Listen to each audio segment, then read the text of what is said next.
I'm Benjamin Seeker, and this is Sweet Science TV. Science is sweet. Sweet Science TV presents Sweet Scientist Spotlight.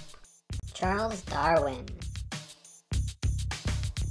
He was born in 1809 and died in 1882 at the age of 73. Charles Darwin was born in Shrewsbury, England. Charles Darwin was a world-famous scientist whose specialty was in biology and geology. His most famous work was done in the area of evolution. Darwin believed that if you go back far enough in time, that all living things on the planet came from one ancestor. This caused a large stir and even trouble for Darwin.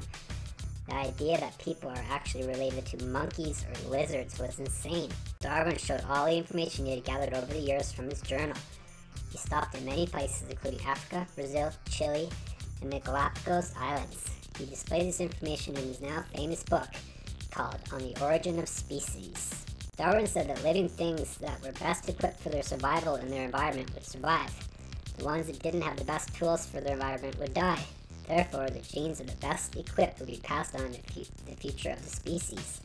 For example, a giraffe with a longer neck than average would be better able to reach for food on higher trees.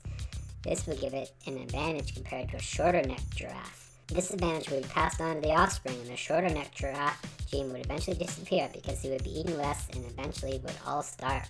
It's not that the longer necked giraffe is stronger or faster, they're just better prepared for that environment. Darwin once ate an owl while on his voyage. He married his first cousin. He loved to play backgammon and would keep score of games for years. Thanks for watching Sweet Science TV. Science is sweet.